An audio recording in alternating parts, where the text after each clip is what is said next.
Hello दोस्तों, मैं Iqbal sir आपका अपने टैलेंट कोचिंग क्लासेज में स्वागत करता हूं। आशा करता हूं कि आप लोग स्वस्थ ही होंगे। आज हम लोग यूपी जीके का अगला पार्ट लेकर आए हुए हैं, तो हमारे चैनल पर अंत तक बने रहिएगा। और जो हमारे चैनल पर नए होंगे हमारे चैनल को लाइक कर देंगे, सब्सक्राइब कर देंगे और शेयर करना ना भूलेंगे। तो जैसा कि हम लोग यूपी जीके के बारे में पढ़ रहे हैं, तो नेक्स्ट पार्ट हम पढ़ने जा रहे हैं। तो हम देखते हैं, तराई क्षेत्रों की बात कर लेते हैं।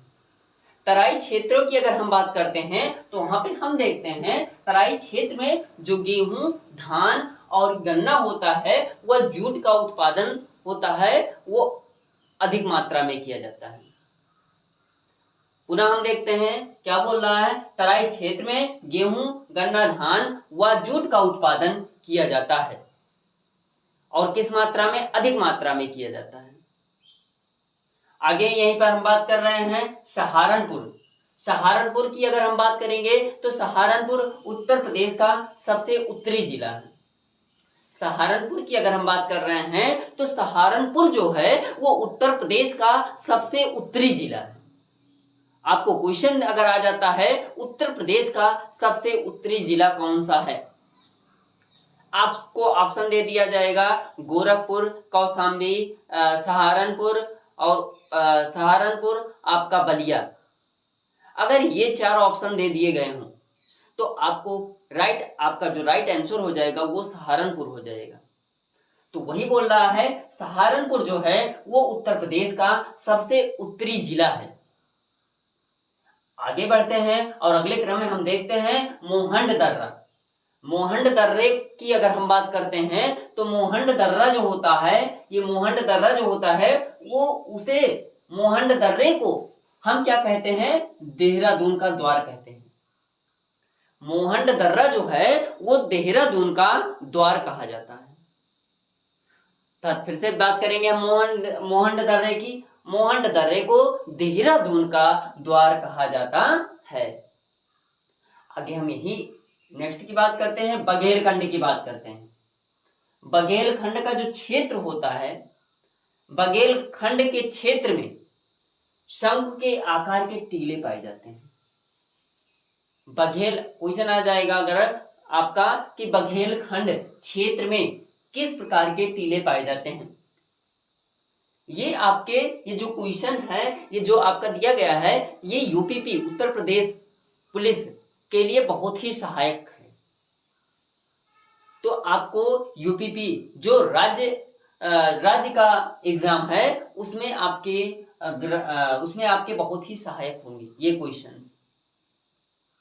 तो आपका यूपीपी री एग्जाम होना है तो उसमें ये सब क्वेश्चंस जो है देखने को आपको मिलेंगे इस टाइप के। तो दिया गया है बघेलखंड क्षेत्र में क्या होता है, शंकु के आकार के टीले पाए जाते हैं। कैसे टीले पाए जाते हैं? शंकु के आकार के टीले पाए जाते हैं। कहां पर पाए जाते हैं? बघेलखंड पे पाए जाते हैं। शंकु के आकार के टीले कहां पाए जाते हैं? बघेलखंड में पाए जाते हैं। कहां पर पाए जाते हैं? बघेलखंड में पाए जाते हैं। बघेलखंड में कौन से आकार के टीले पाए जाते हैं? तो आपको क्या बोलना है? शंकु के आकार के टीले पाए जाते हैं। आगे हम बात करते हैं सहारनपुर जनपद की बात करते हैं। तो सहारनपुर जनपद जो है वो 3 राज्यों से जो उसकी सीमा स्पर्श करता है, वो कितने राज्यों से सीमा स्पर्श करता है? कौन? सहारनपुर। सहारनपुर की बात कर रहे हैं। सहारनपुर जो अपना सीमा, सहारनपुर की जो सीमा है वो कितने राज्यों से वो अपनी सीमा स्पर्श करता है? तो वहीं पे हम बात कर रहे हैं। पहला है हरियाणा, दूसरा हिमाचल प्रदेश, तीसरा उत्तराखंड। जो सहारनपुर है वो हरियाणा, हिमाचल प्रदेश और उत्तराखंड 3 राज्यों के साथ में अपनी सीमा साझा करता है। जो ध्यान देना, जो सहारनपुर है, सहारनपुर जो जिला है वो अपना सीमा साझा जो करता है 3 राज्यों के साथ करता है, हिमाचल प्रदेश, उत्तराखंड और हरियाणा।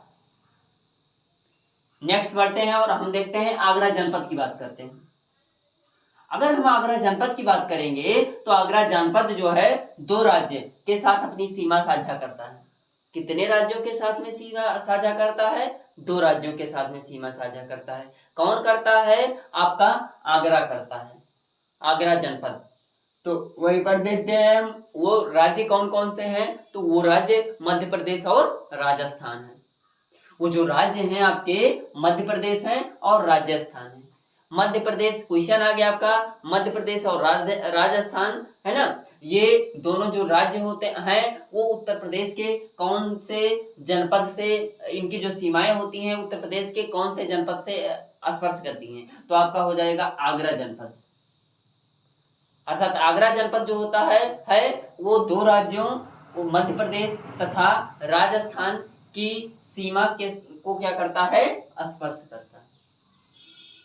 आगे हम बात करते हैं तो सर्वाधिक उत्तर प्रदेश की सर्वाधिक एवं न्यूनतम जिलों को स्पर्श करने वाला जिला, जो प्रदेश का सर्वाधिक एवं न्यूनतम जिले को स्पर्श करता है वो कौन कौन सा जिला है, तो बदायूं जो है वो उत्तर प्रदेश के 9 जिलों को स्पर्श करता है। बदायूं जो है वो आपका बदायूं जो जिला है वो क्या करता है, वो उत्तर प्रदेश के 9 जिलों के सीमा को 9 जिलों के को स्पर्श करता है। बदायूं एक ऐसा मात्र जिला है जो उत्तर प्रदेश के 9 जिलों को स्पर्श करता है। और वहीं पर अगर हम बात करते हैं ललितपुर, तो सबसे कम स्पर्श करने वाला जिला जो है, वो सबसे कम जो जिला स्पर्श करता है वो ललितपुर है। और वो कितने जिलों को स्पर्श करता है, एक जिले का। ललितपुर, उत्तर प्रदेश का ललितपुर जो कि न्यूनतम जिलों को स्पर्श करता है, अर्थात कितने जिलों का स्पर्श करता है, एक जिले को स्पर्श करता है। आगे हम बढ़ते हैं और बात करते हैं एनसीआर दिल्ली की। एनसीआर अगर दिल्ली की अगर हम बात करते हैं तो वहां पे देखते हैं कि उत्तर प्रदेश जो हमारा है, एनसीआर दिल्ली की अगर हम बात कर रहे हैं तो हम क्या देख रहे हैं, उत्तर प्रदेश जो जिला है हमारा वो एनसीआर दिल्ली जो है उत्तर प्रदेश का कितना जिला एनसीआर दिल्ली से क्या करता है, छुटा हुआ है, लगा हुआ है। तो हम ध्यान देंगे दिल्ली एनसीआर में शामिल उत्तर प्रदेश के जिले, अब कितने जिले हैं उसकी अगर हम बात करते हैं तो हमें यहीं पर देखने को मिलता है कि ये जो जिले हैं वो 8 जिले हैं। अब 8 जिले हैं तो वो 8 जिले कौन कौन से हैं उसकी जरा हम बात करते हैं। फिर से हम जरा पुनः रिपीट करते हैं, दिल्ली एनसीआर में शामिल उत्तर प्रदेश के जिले, दिल्ली एनसीआर में शामिल उत्तर प्रदेश के जिले, तो कितने जिले हैं, वो 8 जिले हैं। तो उसकी हम बात करते हैं कौन कौन से जिले हैं। पहला आपका आ जाता है गाजियाबाद, क्या आ जाता है, गाजियाबाद। दूसरा आ जाता है हापुड़ आ जाता है। तीसरा जिला जो है वो आपका आ जाता है गौतम बुद्ध नगर। चौथा जिला जो आता है आपका मेरठ आ जाता है। फिर इसके बाद पुनः 5वां जिला हो जाता है आपका बुलंदशहर हो जाता है। छठा आपका आ जाता है मुजफ्फरनगर आ जाता है। 7वां जिला जो होता है वो आपका शामली आ जाता है। और 8वां जिला जो होता है वो आपका आ जाता है बागपत। तो ये 8 जिले हैं, ये क्या करते हैं, दिल्ली एनसीआर में शामिल उत्तर प्रदेश के जिले हैं। में ऋतुओं की बात अगर हम करेंगे तो उत्तर प्रदेश में जो ऋतुएं पाई जाती हैं एक वर्ष में, वो 3 प्रकार की ऋतुएं पाई जाती हैं। कितने प्रकार की ऋतुएं पाई जाती हैं, 3 प्रकार की ऋतुएं पाई जाती हैं। आगे हम अगर उत्तर प्रदेश की ही बात कर रहे हैं तो हम ये जान रहे हैं उत्तर प्रदेश में 18 मंडल हैं और आपके 75 जिले देखने को मिल रहे हैं। तो आगे हम बात कर रहे हैं जो ऋतुएं होती हैं वो 3 प्रकार की देखने को मिल रही हैं एक वर्ष में। तो उत्तर प्रदेश में एक वर्ष में 3 प्रकार की ऋतुएं हमें देखने को मिल रही हैं। तो हम देखेंगे वो 3 प्रकार की ऋतुएं क्या क्या हैं। सबसे पहले आ जाता है ग्रीष्म ऋतु, अगला आ जाता है वर्षा ऋतु, अगला आ जाता है शीत ऋतु। तो हम देख रहे हैं ग्रीष्म ऋतु होता क्या है और इसमें ये इसका काल कब से कब तक रहता है और इसमें इसका जो तापमान रहता है अधिकतम और न्यूनतम कितना होता है। तो वहीं अगर हम बात कर रहे हैं तो हम देख रहे हैं इसका जो प्रारंभ होता है ग्रीष्म ऋतु वो मार्च के मध्य से और कब तक रहता है, जून के मध्य तक रहता है। जो ग्रीष्म स्टार्ट होता है अर्थात गर्मी जिसे बोलते हैं, गर्मी जो स्टार्ट होती है तो वो क्या कब से होती है, मार्च के मध्य से जून के मध्य तक हमें देखने को मिलती है। और इसमें क्या होता है, इसमें अत्यधिक गर्मी पड़ती है जिससे हम लोग एकदम व्याकुल रहते हैं, परेशान रहते हैं। तो हम देखते हैं हम देखते हैं इसी प्रकार इसका अधिकतम औसतन तापमान क्या होता है। जो गर्मी में ये मार्च के मध्य से जून के मध्य तक जो हमें अधिकतम औसतम तापमान देखने को मिलेगा वो क्या होता है, अधिकतम औसत तापमान जो होता है वो लगभग 36 डिग्री सेल्सियस से 36 डिग्री सेल्सियस से 39 डिग्री सेल्सियस तक देखने को मिलता है।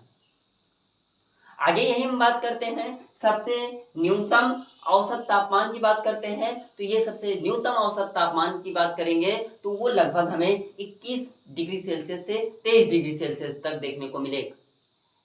अगर आगे हम बात करते हैं, अगर इसी प्रकार अगर हम बात आगे बढ़ते हैं तो हम देखते हैं झांसी व आगरा में सर्वाधिक गर्मी पड़ती है। झांसी और आगरा उत्तर प्रदेश का जो जिला है, कौन सा जिला है, झांसी और आगरा, यहाँ पर सबसे अधिक मात्रा में गर्मी पड़ती है। फिर यहीं की अगर हम बात करते हैं, जबकि बरेली जो जिला है उसमें सबसे कम गर्मी पड़ती है। अर्थात आपके उत्तर प्रदेश का जो जिला है, कौन सा जिला है, झांसी और आगरा। उत्तर प्रदेश का झांसी और आगरा जो जिला है उसमें सबसे अधिक गर्मी देखने को मिलेगा, जबकि जो आपका बरेली जिला है उत्तर प्रदेश का उसमें सबसे कम गर्मी देखने को मिलेगा। आगे हम यहीं पर बात करते हैं वर्षा ऋतु की। दूसरा आता है आपका वर्षा ऋतु आता है। तो वर्षा ऋतु की अगर हम बात करते हैं तो ये जो होता है जून के अंतिम सप्ताह से अक्टूबर तक रहता है। जून का अंतिम सप्ताह जो रहता है वो वर्षा ऋतु प्रारंभ वहां से हो जाता है। तो इसका जो कार्यकाल रहता है जून के अंतिम सप्ताह से अक्टूबर तक देखने को मिलता है। तो यहीं पर अगर हम बात करते हैं सर्वाधिक जो वर्षा होती है वो कहाँ पर होती है, उत्तर प्रदेश के गोरखपुर जिले में होती है। हमें जो सर्वाधिक वर्षा देखने को मिलेगा उत्तर प्रदेश में, वो उत्तर प्रदेश का गोरखपुर जिला ऐसा है जिसमें हमें सर्वाधिक वर्षा देखने को मिलेगा। और वो कितनी लगभग में वर्षा जो होती है वो कितना होती है, लगभग में 184.7 सेंटीमीटर होती है। आगे हम वही बात करते हैं सबसे कम वर्षा की बात अगर हम करेंगे तो जो है वो मथुरा है। जो सबसे कम वर्षा है वो क्या है, जब सबसे कम वर्षा जहाँ उत्तर प्रदेश के किस जिले में सबसे कम वर्षा होती है, तो आपका राइट आंसर हो जाएगा मथुरा।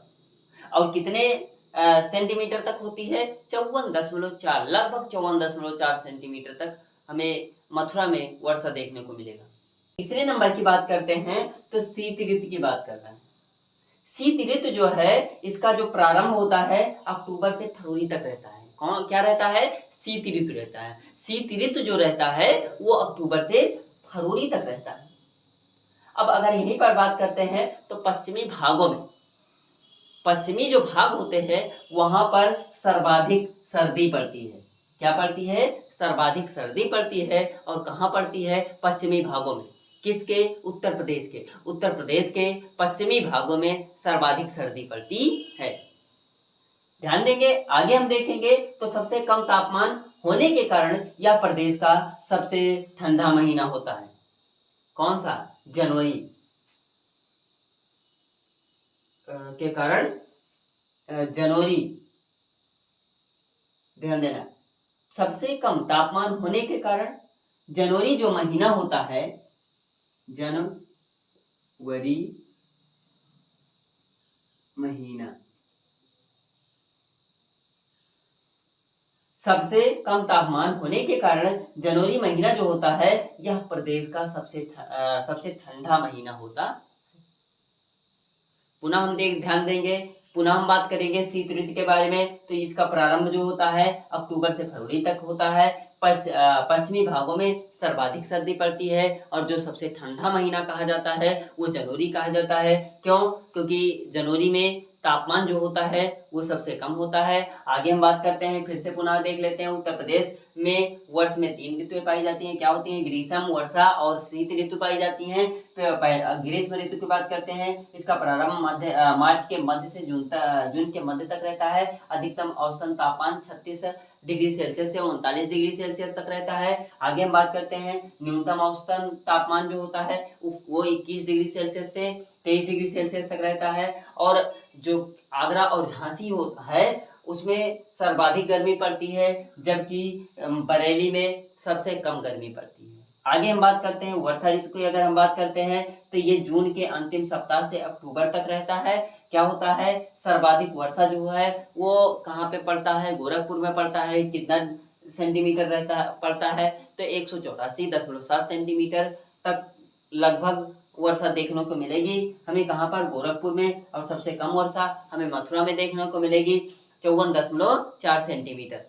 आगे हम यही बात करते हैं, शीत ऋतु की बात करते हैं, तो इसका जो ये प्रारंभ जो होता है वो अक्टूबर से फरवरी तक रहता है। और ये पश्चिमी भागों में सर्वाधिक सर्दी पड़ती है।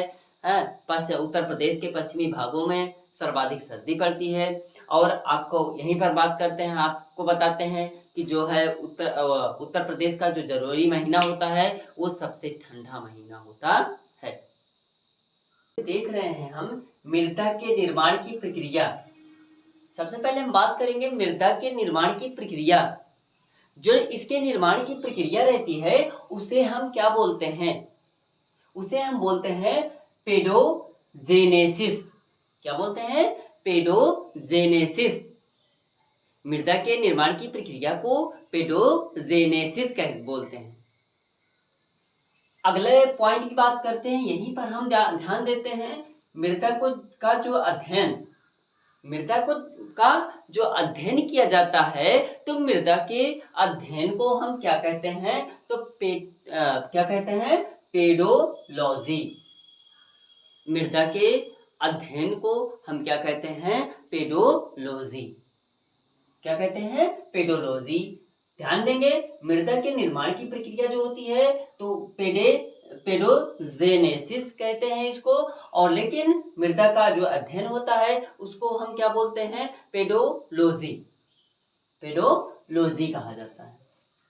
आगे हम बात करते हैं, तो हम बात करेंगे उत्तर प्रदेश के पूर्वी क्षेत्र की बात। तो उत्तर प्रदेश के अगर हम पूर्वी क्षेत्र की बात कर रहे हैं, तो उत्तर प्रदेश के पूर्वी क्षेत्र में पाई जाने वाली बांगर मृदा को, उत्तर प्रदेश के पूर्वी क्षेत्र में पाई जाने वाली बांगर मृदा को उपरहार मृदा कहते हैं। उपरहार मृदा किसे कहते हैं? तो उत्तर प्रदेश के पूर्वी क्षेत्र में पाई जाने वाली बांगर मृदा को उपरहार मृदा कहते हैं। आगे हम बात करेंगे अलीगढ़, मैनपुरी, सीतापुर, उन्नाव, एटा, इटावा, रायबरेली व लखनऊ जिले में ऊसर व रेह मिट्टी पाई जाती है। ऊसर व रेह मिट्टी की अगर हम बात करते हैं, तो ऊसर व रेह मिट्टी की बात करेंगे तो वो कहाँ पे पाई जा रही है? उत्तर प्रदेश के अलीगढ़ में, मैनपुरी जिले में, सीतापुर जिले में, उन्नाव में, इटावा में, एटा में, रायबरेली व लखनऊ जैसे जिलों में कौन सी मिट्टी पाई जा रही है? रेह मिट्टी पाई जा रही है या ऊसर मिट्टी पाई जाती है। रेह या ऊसर मिट्टी कहाँ पाई जाती है? अलीगढ़, मैनपुरी, सीतापुर, उन्नाव, एटा, इटावा, रायबरेली व लखनऊ। आगे हम यहीं पर बात करते हैं हल्की दोमट मिट्टी व बलुई मिट्टी के बारे में। हल्की दोमट मिट्टी व बलुई मिट्टी के बारे में बात करेंगे, तो हल्की दोमट व बलुई मिट्टी के ऊंचे टीले को भूण कहते हैं। हल्की दोमट व बलुई मिट्टी के ऊंचे टीले को क्या कहते हैं? भूण कहते हैं। आगे हम बात करते हैं कुशीनगर जिले के बारे में बात करते हैं। तो कुशीनगर जिले के बारे में अगर हम बात करेंगे तो हम देखेंगे कुशीनगर जिला जो है उसमें पाई जाने वाली मिट्टी को हम क्या कहते हैं? भाट कहते हैं। कुशीनगर जिले में पाई जाने वाली मिट्टी को क्या कहते हैं? हम भाट कहते हैं। ध्यान से देखना, कुशीनगर जिले में पाई जाने वाली मिट्टी को हम क्या कहते हैं? भाट कहते हैं। आगे हम बात करते हैं झांसी जिले की। तो झांसी जिले की अगर हम बात करते हैं तो झांसी जिले में सर्वाधिक बंजर भूमि देखने को मिलेगी। हमें क्या देखने को मिलेगा? झांसी में सर्वाधिक बंजर भूमि। बंजर भूमि हमें उत्तर प्रदेश के कौन से जिले में सर्वाधिक रूप से देखने को मिलेगा? तो आपका हो जाएगा झांसी। झांसी जिला जो है वो उत्तर प्रदेश का झांसी जिला है, उसमें सर्वाधिक बंजर भूमि देखने को मिलेगा। आगे हम बात करते हैं उत्तर प्रदेश के सर्वाधिक क्षारीय व लवणीय मृदा। उत्तर प्रदेश के सर्वाधिक क्षारीय व लवणीय मृदा की बात करेंगे तो ये कहाँ पर पाई जाती है? रायबरेली जिले में पाई जाती है। उत्तर प्रदेश के सर्वाधिक क्षारीय व लवणीय मृदा की बात करेंगे तो ये जो पाई जाएगी आपके रायबरेली जिले में पाई जाती है। आगे यहीं पर अगर हम बात करते हैं तो नदी स्रोत और नदियां के बारे में, प्रमुख नदियों के बारे में बात करें। नदी स्रोत का मतलब क्या हो जाता है? जहां से ये निकलती हैं। तो जैसे कि हमारा हिमालय से निकलने वाली नदियां, अगर हम हिमालय से निकलने वाली नदियों के बारे में बात करेंगे, फिर इसके बाद आपके मैदानी भाग से निकलने वाली नदियों के बारे में बात करें, प्रायद्वीप पठार से निकलने वाली नदियों के बारे में हम बात करेंगे। तो हम सबसे पहले इसी क्रम में आगे बढ़ेंगे और सबसे पहले हम देखेंगे हिमालय से निकलने वाली नदियाँ। जब हिमालय से निकलने वाली नदियों के बारे में बात करेंगे तो हम देख रहे हैं कि गंगा, यमुना, हिंडन, घाघरा, शारदा, रामगंगा, राप्ती, गंडक आदि। ये जो नदियां हैं ये कहाँ से निकल रही हैं? आपके हिमालय से निकल रही हैं। तो ध्यान देंगे, हम फिर से पुनः इसी क्रम में बात करेंगे तो हम ध्यान देंगे हिमालय से निकलने वाली नदियां, जो हिमालय से निकलने वाली नदियां हैं वो क्या क्या है? गंगा, यमुना, हिंडन, घाघरा, शारदा, रामगंगा, राप्ती, गंडक आदि। इसी क्रम में हम आगे बढ़ेंगे और बात करेंगे मैदानी भाग से निकलने वाली प्रमुख नदियां। मैदानी भाग से निकलने वाली प्रमुख नदियों के बारे में बात करेंगे तो कौन कौन सी नदियां हैं उसको हम देखेंगे। तो हमारी कौन कौन सी नदियां हैं? गोमती है, सई है, वरुणा है, कर्मनाशा है और पांडव है, ईसन है आदि। कौन कौन सी नदियां देखने को मिल रही है हमें? कहाँ से? मैदानी भाग से जो निकलती हैं नदियां, वो कौन कौन सी नदियां देखने को मिल रही है? गोमती देखने को मिल रही है, सई देखने को मिल रही है, वरुणा है, कर्मनाशा है, पांडव है और ईसन है आदि जैसी नदियां हमें मैदानी भागों से देखने को मिल रही हैं। आगे हम बात करेंगे वही प्रायद्वीपीय पठार से निकलने वाली नदियां। प्रायद्वीपीय पठार से निकलने वाली प्रमुख नदियां, प्रायद्वीपीय पठार से निकलने वाली प्रमुख नदियों के बारे में अगर हम बात करते हैं तो कौन कौन सी नदियां हैं उसकी जरा हम बात कर लेते हैं। तो क्या है? चंबल है, केन है, सिंध है, बेतवा है, सोन है, रिहंद है, कन्हार है और आपके एक टोंस नदी है। कौन कौन सी नदियां हैं? चंबल, केन, सिंध, बेतवा, सोन, रिहंद, कन्हार, टोंस आदि जैसी नदियां जो है वो प्रायद्वीपीय पठार से निकलने वाली प्रमुख नदियां हैं। पुनः हम बात करते हैं, रिपीट कर लेते हैं। मृदा के निर्माण की प्रक्रिया को पेडोजेनेसिस कहते हैं। मृदा के अध्ययन को पेडोलॉजी कहा जाता है। फिर उत्तर प्रदेश के पूर्वी क्षेत्र में पाई जाने वाली बांगर मृदा को उपरहार मृदा कहते हैं। आगे हम बात करते हैं अलीगढ़, मैनपुरी, सीतापुर, उन्नाव, एटा, इटावा, रायबरेली व लखनऊ जिलों में ऊसर व रेही मृदा पाई जाती है। फिर आगे हम बात करेंगे हल्की दोमट व बलुई मिट्टी के बारे में। ये जो है हल्की दोमट व बलुई मिट्टी के ऊंचे टीले को भूण कहते हैं। आगे हम देखेंगे कुशीनगर जिले में पाई जाने वाली मिट्टी को भाट हम कहते हैं। झांसी जिले में सर्वाधिक बंजर भूमि पाई जाती है। उत्तर प्रदेश के सर्वाधिक क्षारीय व लवणीय मृदा जो पाई जाती है वो रायबरेली में पाई जाती है। नदी स्रोत की बात करेंगे तो हम क्या करेंगे, हिमालय से निकलने वाली जो नदियां हैं वो गंगा, यमुना, हिंडन, घाघरा, शारदा, रामगंगा, राप्ती और गंडक आदि हैं। फिर आगे हम बात करेंगे मैदानी भाग से निकलने वाली प्रमुख नदियां जो हैं गोमती, सई, वरुणा, गोमती, सई, वरुणा, कर्मनाशा, पांडो, ईसन जैसी नदियां ये आपके मैदानी भागों से निकलती हैं। पठारी प्रायद्वीपीय पठार से निकलने वाली जो नदियां हैं आपकी प्रमुख वो कौन कौन सी है? चंबल, केन, सिंध, बेतवा, सोन, बृहंत, कन्हार और टोंस जैसी नदियां जो हैं ये कहाँ से निकल रही हैं? आपके प्रायद्वीपीय पठार से निकल रही हैं। तो ठीक इसी प्रकार जो हमारे चैनल पे होंगे, नए होंगे, वो हमारे चैनल को लाइक कर देंगे, सब्सक्राइब कर देंगे और शेयर करना ना भूलेंगे। Talent coaching classes. तो आप ज़रा ध्यान दीजिएगा कि ठीक इसी प्रकार हम जो है जीके का अगला ये पार्ट लेकर आए हैं। इसके आगे हम और पार्ट्स उत्तर प्रदेश के बारे में लेके जाएंगे। ये उत्तर प्रदेश का जो आपका यूपीपी का उत्तर जो आपका री एग्ज़ाम होना है उसमें बहुत ही सहायता प्रदान करेंगे आप लोगों को।